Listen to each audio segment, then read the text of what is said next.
October 31 అమెరికాలో చాలా మందికి జీతాలు వచ్చే రోజు. కానీ అమెరికాలో ప్రభుత్వ ఉద్యోగులకు మాత్రం ఖాతాలు జీరోగానే కనిపించాయి.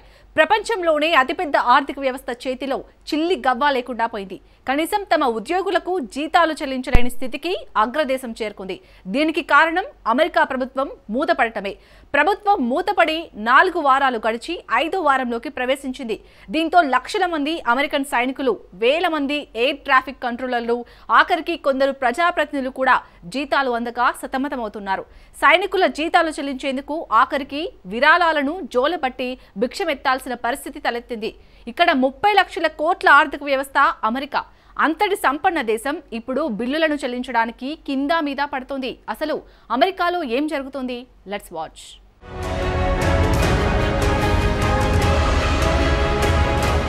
సంపన్న దేశం దివాలా దిశగా వెళ్తుందా?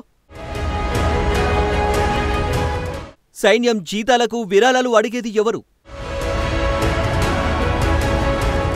ట్రంప్ ఉద్యోగులు పార్ట్ టైం జాబ్స్ చేస్తున్నారా?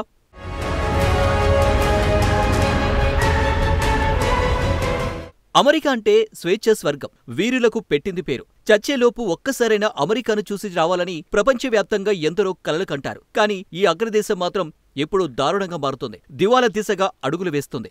గతంలో ఎన్నడూ లేనంత కష్టాలను చవిచేస్తుంది. ప్రపంచంలోనే అత్యంత సంపన్న దేశమైన అమెరికా ఆఖరికి ఇప్పుడు ప్రభుత్వ ఉద్యోగులకు జీతాలు చెల్లించలేని స్థితికి దిగజారింది. అందుకు కారణం అమెరికా ప్రభుత్వం మూతపడింది. దీంతో వేల మంది ఫెడరల్ ఉద్యోగుల జీతాల చెల్లింపు రోజు వచ్చింది, వెళ్లిపోయింది. కానీ వారి ఖాతాల్లో జీతాలు మాత్రం అక్టోబర్ 31న జమ అవ్వలేదు. ముందుగా మిలిటరీని తీసుకుంది. మిలిటరీకి జీతాలను అక్టోబర్ 31న చెల్లిస్తామని ట్రంప్ యంత్రాంగం తెలిపింది. అందుకు మిక్స్ ఆఫ్ ఫండ్స్ ను ఉపయోగిస్తామని వైట్ హౌస్ వివరించింది. రక్షణ శాఖలో మిగులు నిధులు, అత్యవసర చట్టపరమైన నిధులను అమెరికాలో మిక్స్ ఆఫ్ ఫండ్స్ అంటారు. అమెరికాలో యాక్టివ్ సైన్యానికి ప్రతి నెల $650 కోట్ల జీతాల కింద చెల్లిస్తుంది. మన కరెన్సీలో చెప్పాలంటే సైనికులకు ప్రతి నెలలో అమెరికా చెల్లించే జీతాలు అక్షరాల 57,710 కోట్లు రూపాయలు. కానీ ఈ వారం సైనికుల జీతాలను చెల్లించేందుకు పెంటగాన్ జోలెపట్టింది. అమెరికన్స్ ప్లీజ్ సైనికుల జీతాలకు విరాళాలు ఇవ్వండని అడుక్కుంది. పెంటగాన్ అంటే అమెరికా రక్షణ శాఖ కార్యాలయం. జీతాల కోసం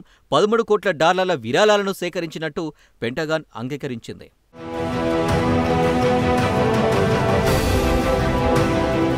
రఫ్గా చెప్పాలంటే 13 కోట్ల విరాళం డబ్బుతో ప్రతి సర్వీస్ సైనికుడికి కేవలం $100 మాత్రమే లభిస్తాయి. అంటే $8,778 మాత్రమే జీతం కింద అమెరికన్ సైనికుడికి అందే అవకాశముందన్నమాట.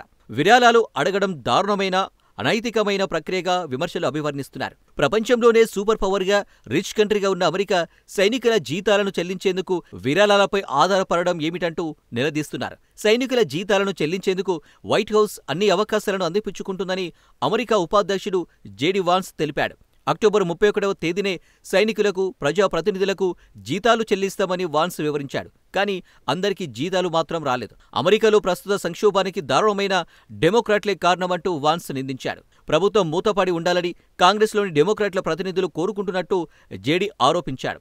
డెమోక్రాట్ల తీరుతోనే సైన్యం జీతాలు అందుకోలేని పరిస్థితి ఏర్పడిందని వాన్స్ మండిపడ్డాడు. ఎలాగైనా సరే సైన్యానికి మాత్రం జీతాలు చెల్లించాల్సిందేనని, అందుకు మార్గాలను వెతకాలని తాను అధ్యక్షుడికి చెప్పినట్టు అమెరికా ఉపాధ్యక్షుడు వెల్లడించాడు. రాజకీయాలు పక్కన పెడితే గణాంకాలు మాత్రం అబద్ధం చెప్పావు. అమెరికా సైనికుల జీతాలకు ఏటా $60,000 కోట్ల చెల్లిస్తుంది. అలాంటిది కేవలం $13 కోట్ల విరాళాలతో ఎవరికి జీతాలను చెల్లిస్తుంది?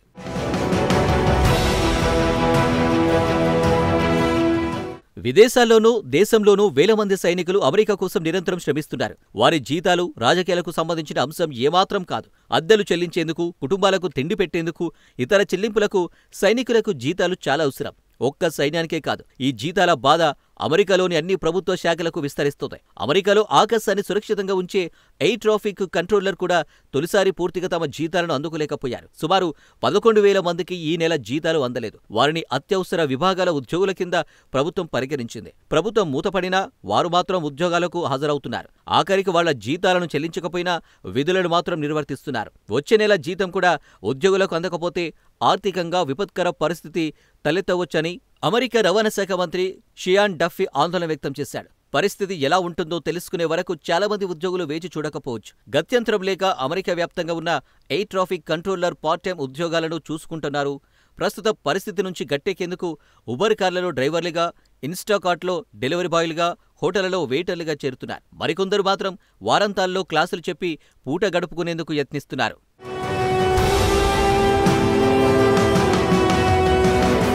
ఫెడరల్ ఏవియేషన్ అడ్మినిస్ట్రేషన్ FAA అసలే ఉద్యోగుల కొరతను ఎదుర్కొంటుంది. 3,000 మంది ఉద్యోగులను నియమించుకునేందుకు యత్నిస్తున్నది. అలాంటి సమయంలో ఉద్యోగుల జీతాలను చెల్లించేందుకు FAA అవస్థలు పడటం ఇబ్బందికరంగా మారింది.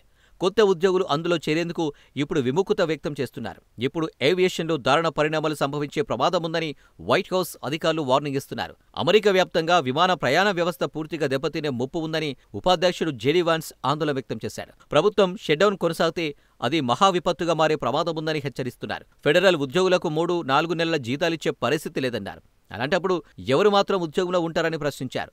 జీతాలు రాకపోయినా ఉద్యోగులు పనిచేయడం వారి అంకితభావానికి నిదర్శనమని, వారు హీరోలని వాన్స్ తెలిపాడు. కానీ పరిస్థితి ఇలాగే కొనసాగితే మాత్రం అమెరికన్లు విమానంలో ప్రయాణించడం అనేది కష్టంగా మారిపోతుందని వాన్స్ వాపోయాడు. ఉద్యోగులను హీరోలుగా ఉపాధ్యక్షుడు కొనియాడాడు. కానీ ప్రతి హీరోకు కూడా హద్దులు ఉంటాయి. వేతనం చెల్లింపులు ఆలస్యమయ్యే కొద్దీ అమెరికన్ విమాన ప్రయాణ వ్యవస్థ మెల్లిమెల్లిగా సంక్షోభంలోకి కూరుకుపోవడం ఖాయం. విమానాలను నడిపించే పైలట్లు కడుపు నింపుకోవడానికి ఇప్పుడు పార్ట్ టైం ఉద్యోగాలను చేయాల్సి వస్తుంది. ప్రస్తుతం అమెరికాలో విమానాలు రాకపోకలు సజావుగానే సాగుతున్నాయి. విమానాలు ఎగురుతున్నాయి, ల్యాండ్ అవుతున్నాయి. కానీ అమెరికా షట్డౌన్ కారణంగా పరిణామాలు ఆందోళనకరంగా మారుతున్నాయి. ఉద్యోగులు తీవ్రమైన ఒత్తిడికి గురవుతున్నారు. విమానయాన సిబ్బంది ఉద్యోగాల ప్రపంచంలోనే అత్యంత డిమాండ్తో పాటు అత్యంత క్లిష్టమైనవి. ఒత్తిడి, అలసట, పరధ్యానం పెరిగితే ముప్పేనంటున్నారు నిపుణులు. ఒక్క చిన్న తప్పు జరిగితే భారీ ప్రమాదాలకు జరిగే ఛాన్స్ ఉందంటున్నారు. ప్రభుత్వం మూతపడడంతో అమెరికాలో ఫెడరల్ ఉద్యోగుల పరిస్థితి అధ్వానంగా మారుతుంది. ప్రపంచంలోనే అత్యంత ధనిక దేశం తమ సైనికుల జీతాలను చెల్లించేందుకు ఇప్పుడు విరాళాలు అడగడం సిగ్గుచేటు. అమెరికన్ ఎయిర్ కంట్రోలర్ జీతాలు ఇవ్వకపోయినా విధులను నిర్వర్తిస్తున్నారు. ప్రభుత్వం మాత్రం రాజకీయ కారణాలతో మూతపడింది. ఇది గణాంకాలకు సంబంధించిన అంశం కాదు. కానీ కీలకమైన విధులు నిర్వర్తించే ఉద్యోగుల జీతాలకు సంబంధించిన అంశం మాత్రమే. ఇప్పుడు అందరిలోనూ ఓ ప్రశ్న తలెత్తుతుంది. సొంత ఉద్యోగులకు జీతాలను చెల్లించలేని దేశం అగ్రదేశంగా మనలుగుతుందా? ప్రపంచాన్ని శాసించగలదా? దీనికి కాలమే సమాధానం చెప్పాలి. కానీ అమెరికాలో రాజకీయాలు మాత్రం తారాస్థాయికి చేరుకున్నాయి. ప్రభుత్వం మళ్లీ తెరుచుకోవాలంటే ట్రంప్ ప్రభుత్వ బడ్జెట్కు అమెరికా కాంగ్రెస్లోనే 2 సభలు ఆమోదించాల్సి ఉంటుంది.